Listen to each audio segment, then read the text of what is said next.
Бардығыздарга ассаламу алейкум. Кайрадан мен Азиза Сымбат YouTube каналымда сиздерди көрүп жатканыма кубанычтамын. Бүгүнкү берүүдө кандай теманы козгосом деп ойлонуп, ошо YouTube'дагы катталуучуларымга кайсы теманы козгосом өтө пайдалуураак болот деп ойлонуп жатып, ушул бир теманы сиздерге бөлүшкүм келди. Себеби дегенде азыркы учурда 2026-жылы биздин эшигибизди каккылаган бойдон кирип келди десек дагы болот. Анан ошол биз ар дайым жыл сайын кийинки жылыбыздан көбүрөөк жакшы нерселерди үмүт кылабыз дагы кайра жылдын аягында биз күткөндөй жыйынтык болбой, кайрадан депрессия, стресске түшүп калышыбыз толук мүмкүн.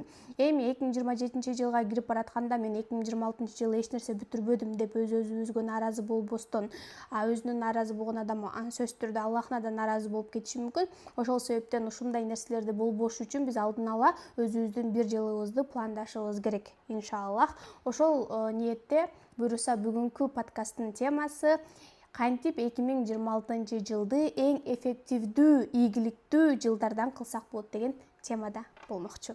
Анда эмесе биз баштадык. Негизи адам баласы өзүнүн жашоосун өзгөртүш үчүн, жакшы ийгиликтерге жетиши үчүн, финансы жактан болсун, башка жактан болсун, адам өзүнө туура суроо берүүнү үйрөнүш керек.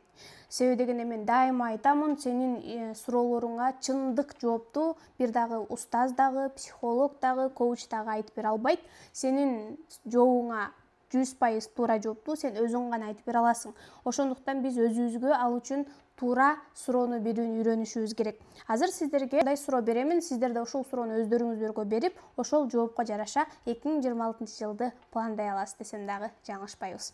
Анда эмесе, ал кандай суроо? Кайсыл нерсени кылбай турган болсоңуз, ушул 2026-жылыңыз маанисин, калган нерселердин маанисин жоготот деген суроо. Жакшылап кайрадан кайталайм. Кайсыл нерсени 2026-жылы кылбай турган болсоңуз, калган нерселериңиздин мааниси жоголот. Мындайча айтканда, орусча айтканда, нет смысла, да?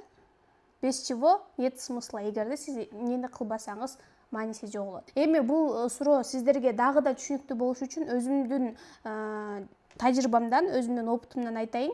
2026-жылы мен өзүмө ушул суроону койгонумда ушундай жооп өзүмөн чыкты. Сенин блогуңда 1 миллион подписчикке жетпей турган болсоң, анда башка кылып жаткан нерселериңдин мааниси жоголот деген өзүмө жооп алдым. Эмне үчүн 1 миллион подписчик Инстаграмда болуу керек? Себеби дегенде бул менин жумушум. Эгерде менин жумушум эң мыкты, сапаттуу боло турган болсо, мен эң чоң компаниялар менен иштешүү аркылуу өзүмдү финансы эркиндикке чыгара аламын. Себеби дегенде бардыгыбыз эле финанс эркиндигине чыгууга умтулабыз, Себеби дегенде азыр экономикалык туруктуу эмес заманда жашап аткандыктан ар бир кыргыз айымы өзүнүн киреше булагы болушу керек. Жана ошол киреше булагымдагы менин эркиндикке чыгуума себеп болуш керек болду. Ошондуктан мен көптөгөн чоң брендтер менен иштешким келгендиктен менин сөзсүз түрдө сапаттуу, жакшы катталуучулардын саны 1 миллионго жетиш керек деген максат болду. Анан мен эми демек мен 1 миллион подписчикке жетиш үчүн мен эмне кылышым керек деген кайра өзүмө суроо бергенде, демек мен көбүрөөк интернет булактарында өзүмдү көбүрөөк таанытышым керек. Себеби дегенде көп катталуучу жыйноо деген бул өзүңдү көптөгөн адамдарга таанытуу. Ошол себептен дагы мен YouTube каналымды ачып азыркы учурда жүргүзүп жатамын десем дагы болот. Себеби дегенде мен Инстаграмдан көп адам менин ким экенимди, кандай адам экенимди толук бир күндө түшүнө албайт. Бирок YouTube'дагы катталуучулар мени 1 сааттык же болбосо жарым сааттык ушундай подкасттардан менин оюмду билүү аркылуу, менин сүйлөгөнүмдү билүү аркылуу менин кандай адам экенимди көбүрөөк биле алат. Ошондуктан мен көбүрөөк адамдарга таанытуу максатында YouTube'ду жүргүзүүнү туура көрдүм. Себеби дегенде эгерде мен 2026-жылы өзүмдүн максатымды көп катталуучу Инстаграмда жүргүзбөй турган болсом, калган кылган нерселеримдин мааниси жокко чыгаарын түшүндүм десем болот, Дал ошол сыяктуу биз өзүбүзгө ушундай максаттарды коюшубуз керек. Балким кээ бир айымдар, мисалы жашы 30га жакындап калган айымдар боло турган болсо, кайсыл нерсени 2026-жылы кылбай турган болсоң, калган нерселердин мааниси жоголот деген суроо боло турган болсо, ал мындай деп жооп бериши мүмкүн. Эгерде мен ушул жылы өз теңимди таап, турмуш жолуна аттабасам, анда калган кылган нерселердин баары мааниси жоголот деген өзүнө жооп алышы мүмкүн. Ал айым эмне кылыш керек? Демек, өзүнө кандай мырза жагарын кагаз бетине түшүрүп жана ошол мырзага жазган мырзасына өзү канчалык деңгээлде татыктуу экенине көз жүгүртүп, эгерде кайсы бир сыпаттары өзүнүн каалаган мырзасына татыктуу болбой турган болсо, демек 2026-жылы дал ошол сыпаттарды өзүндө көбүрөөк күчөтүп, балким билим алып курстарды аралап, өзүнүн фигурасына болсун, ден соолугуна болсун, 2027-жылы балалуу болгонго өзүнүн ден соолугуна кам көрүш керек деген сыяктуу. Дал ошол сыяктуу балалуу болом деген 2026-жылы максат койгон болсоңуз, демек сиз 2026-жылы өзүңүздөр общий анализ чекап өтүп, өзүңүздүн ден соолугуңуздарга кам көрүшүңүз керек деген сөз. Мындайча айтканда, мен сиздерге түшүндүрө алдым деп ойлоймун. Бул кандай жооп аласыз, ошого жараша сиз бир жылыңызды пландайсыз. Анда эмесе кийинкиси. Көптөгөн адамдар жашоосунда бир күндүк нерсени күндө эле кыла берет да. Мындайча айтканда, эртең менен жумушка баруу, кайра келүү, тамак жөө, балдар садикке жиберүү, мектептен алып келүү деген сыяктуу эле бир күндүк кайталанчу жумуштарды кайрадан кыла берет. Бирок адамдын жашоосунда эң мыкты результатка жеткире турган нерселер кайсы экенин биз көбүнчө баамдабай коет экенбиз да. Көп адам маани бербей турган биз майда деген нерселерибиз тескерисинче ошол майда нерселер бизди эң чоң результаттарга жеткирет. Бул мен өзүмдүн тажрыйбамдан дагы алсам болот. Негизи адамдардын жашоосунда ушундай бир иштер бар да. Дал азыр кылыш керек, же болбосо азыр кылбай деле койсоң эч нерсе болбойт деген нерселер бар да. Мисалы, орусча айтканда срочные дела и несрочные дела дегенчи. Анан мисалы, срочный делага эмнелер кирет? Дал азыр кылыш керек болгон нерселерге эмнелер кирет? Куран окутууга баруу, тойго баруу, балдарды садиктен алып келүү, мектепке баруу деген сыяктуу ушундай күндө кайталанчу жумуштарды биз эмне дейт экенбиз? Дал азыр кылышың керек деген жумуштардын катарына кирет экенбиз. Бирок бизди эң мыкты ийгиликке жеткире турган бул кылбай деле койсоң болот, срочный деле эмес иштер экен да. Мындайча айтканда, срочный эмес иштерге эмнелер кирет дей турган болсок, срочный эмес иштерге күндө тренировка кылуу, 1 сааттан өзүбүздүн растяжка кылуу, өзүбүздүн бетибизге уход кылсаң деле болот, кылбай койсоң деле болот. Ушундай билимдерди 1 саат подкаст карап, жаңы билимдерди алуу, Куран окуу деген сыяктуу нерселерди биз кылбай койсок деле эч нерсе болбойт, кылсак жакшы болот да. Дал ошол кылбай деле койсок болот, өтө деле маанилүү эмес деген нерселер биздин жашообузда эң мыкты результаттарга алып келет экен. Өзүмдүн опытымды айта турган болсом, мен өзүм катуу стресске түшкөндө Куранды бир күндө 1 сааттан болсун, 2 сааттан болсун, күндө үзгүлтүксүз окуу аркылуу мен 5 айда толук стресстен чыгып кеттим десем болот. Ал Куранды окусам деле болот болчу, окубасам деле болот болчу да, эч ким мени кыйнабайт эле да. Караганда Куран окуп караганда курсагың ачканда тамак жеш мен үчүн срочный болчу да. Бирок мен күндө эмнени тандадым? Күндө 1 саат болсун, 2 саат болсун, кылсаң деле болот, кылбасаң деле болот деген Куран окууну тандагандыктан 5 айда мага ушунчалык сонун результаттарды, жыйынтыктарды алып келди десем болот. Дал ошол сыяктуу сиздер дагы өзүңүздөргө ушул жылы кандай несрочный иштерди кыла турган болсоңуз, результат алып келет деген суроону өзүңүздөргө бере турган болсоңуз, кадимкидей сизге толтура задачалар чыгып калат, жумуштар. Мисалы, залга барыш керек, жумасына 3 жолу, же болбосо ютубтан болсо дагы өзүм үйдө тренировка кылышым керек, күнүнө 10 000 шаг басышым керек, ден соолугум үчүн күнүнө 2 литр суу ичишим керек деген нерселер дагы бекер. Бирок бул нерселерди үзгүлтүксүз 1-2 ай, 3 ай кыла турган болсоңор, сиздерде 4 айдан кийин болуп көрбөгөндөй денеңиздерде өзүңүздөрдө өзгөрүү болушу мүмкүн. Түшүндүрө алдым деп ойлоймун. Ал эми биздин катабыз дайыма кылыш керек, кылбаса болбойт деген нерселерди кылат экенбиз дагы.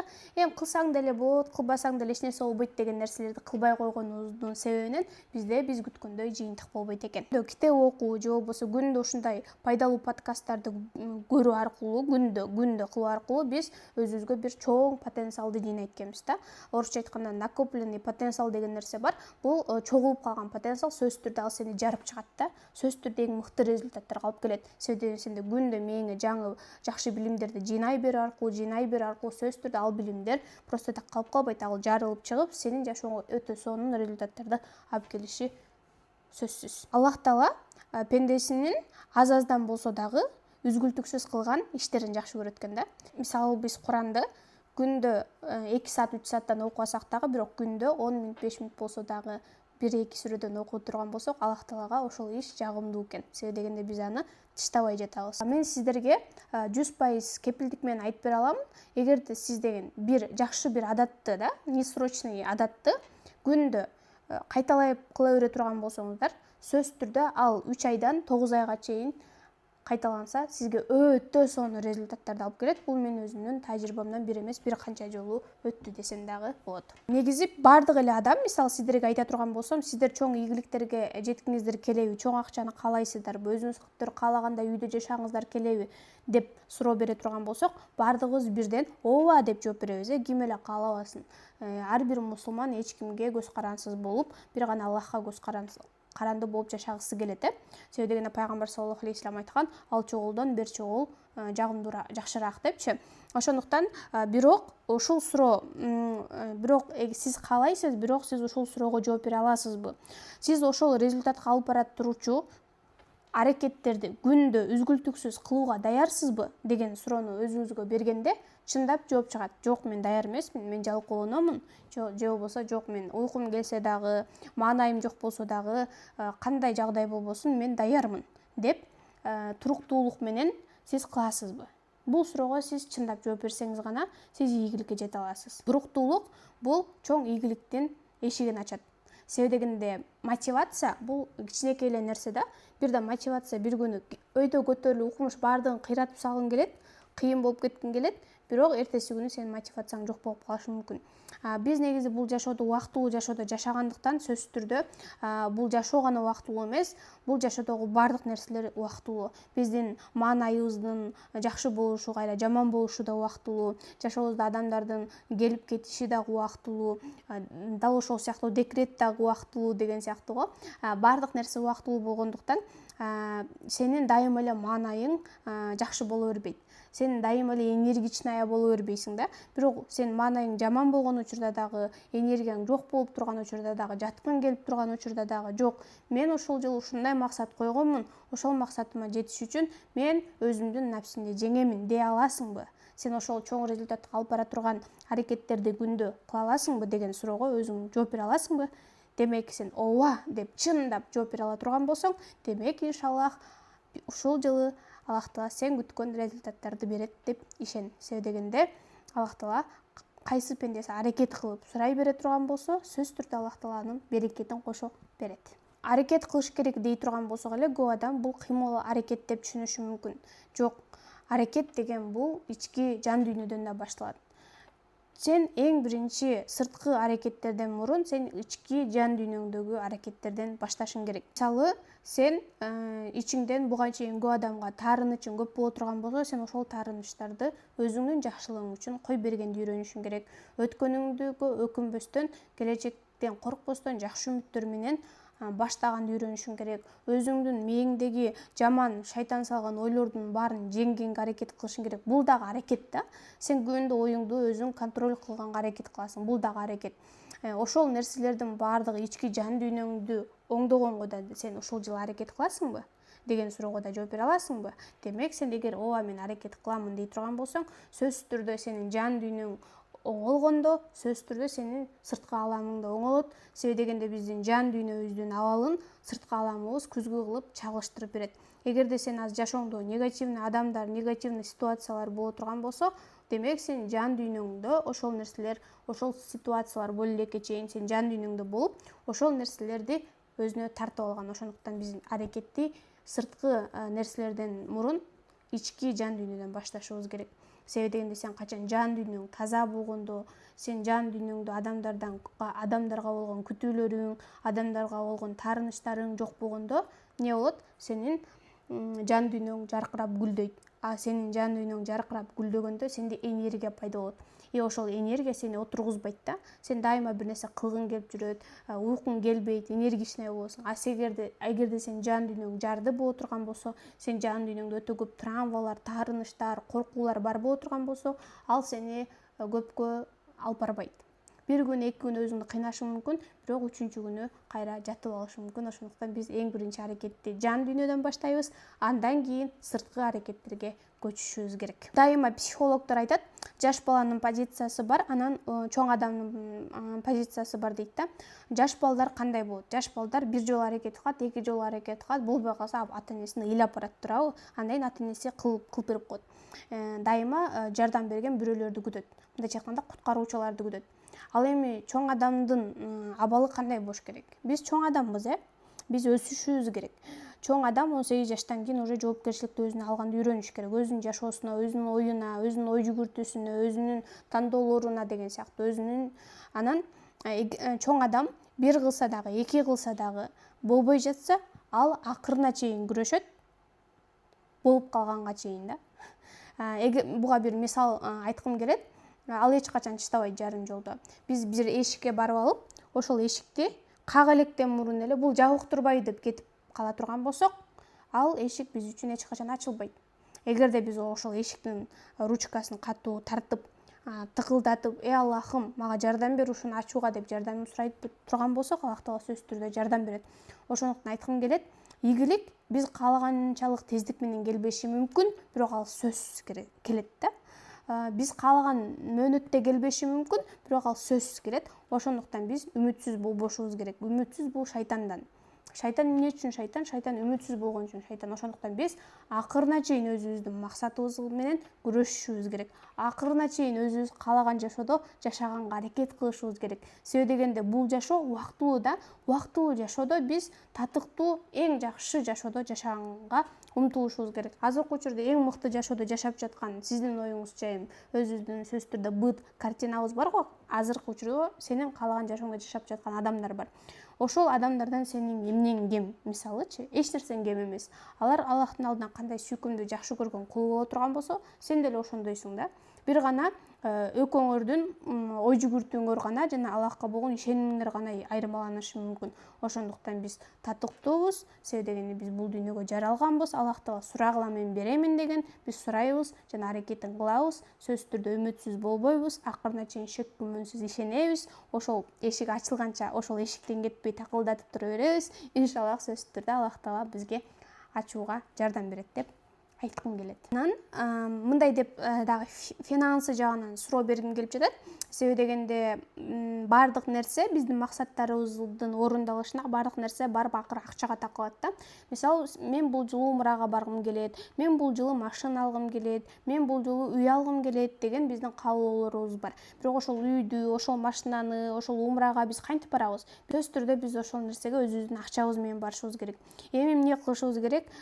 Ушул жылы койгон максатыңа канча сом сага жеткиликтүү болот деген суроого өзүңө жооп беришиң керек да. Мен канча сом ушул жылы таба турган болсом, менин максаттарым орундалат. Мисалы, менин максатым орундалыш үчүн мен ушул жылы где-то 50 миллиондой табышым керек экен. Ушул жылы менин максатым орундалыш үчүн 50 миллион сом. Эми өзүңүзгө суроо бериңиз. Ар ким ар кандай жооп берди. Эми ушул азыркы кылып жаткан жумушум, азыркы кылып жаткан бизнестерим мага бир жылда ушунча акча алып келеби деген дагы суроону өзүңүзгө узатыңыз да. Себеби дегенде сиз кыялданып отура беришиңиз мүмкүн, бирок сиздин айлыгыңыз 20 миң, 30 миң, 60 миң болушу мүмкүн да. Бирок 60 миң менен сиздин максаттарыңыз орундалбашы мүмкүн.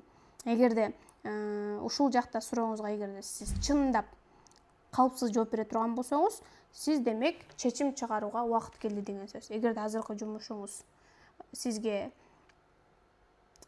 мындайча айтканда туруктуулукту берет, бирок сиз каалагандай чоң сумманы бербеши мүмкүн.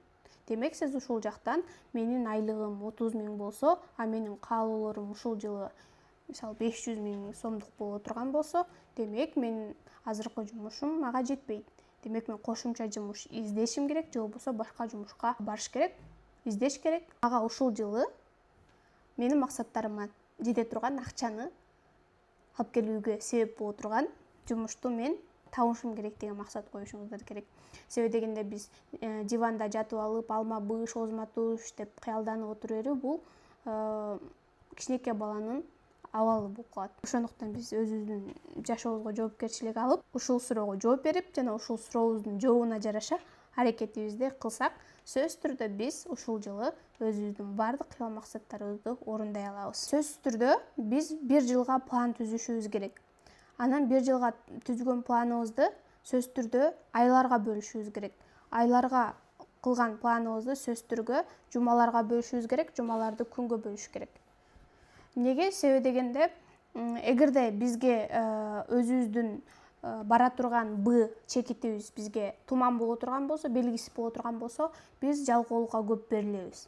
Эгерде биздин бара турган Б чекитибиз дал бизге тунук көрүнө турган болсо, биз жалкоолугубузду жеңе алабыз да.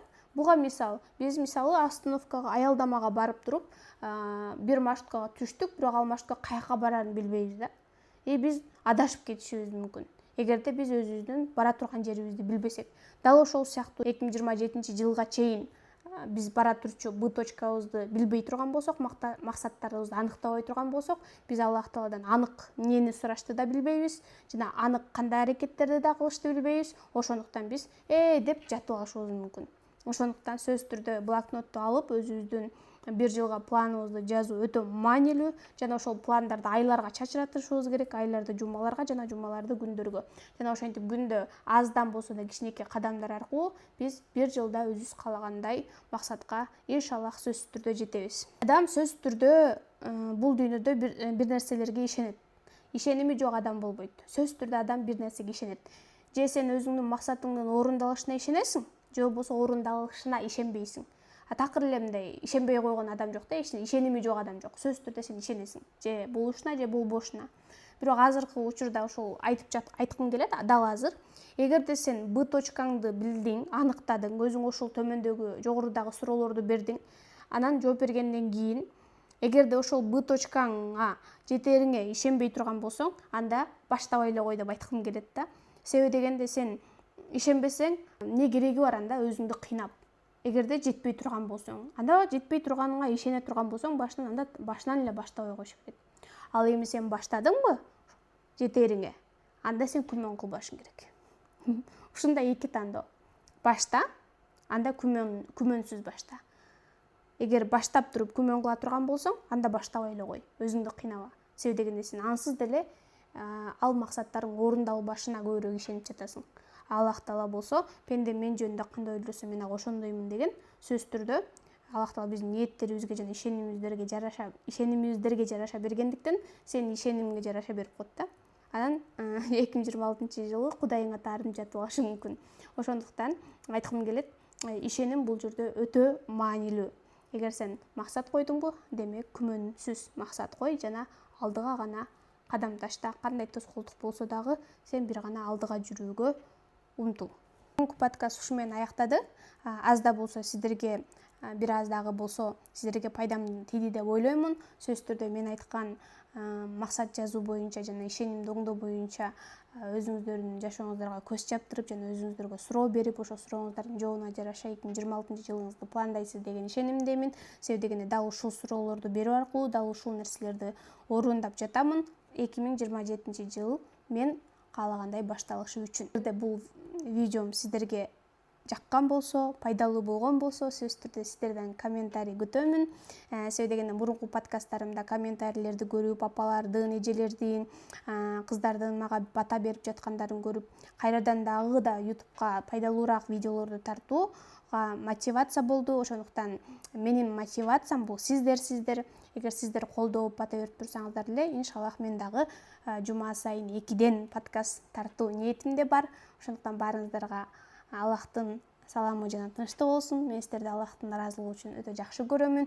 Анда эмесе кийинки подкастта көрүшкөнчө жана комментарийдин алдында кийинки подкастта кандай темада болушун каалайсыздар, комментарийге жаза кетиңиздер. Ошого жараша иншаллах кийинки подкастка мен сиздерге сонун тема даярдап чыгамын. Анда эмесе баарыңыздарга ассалому алейкум.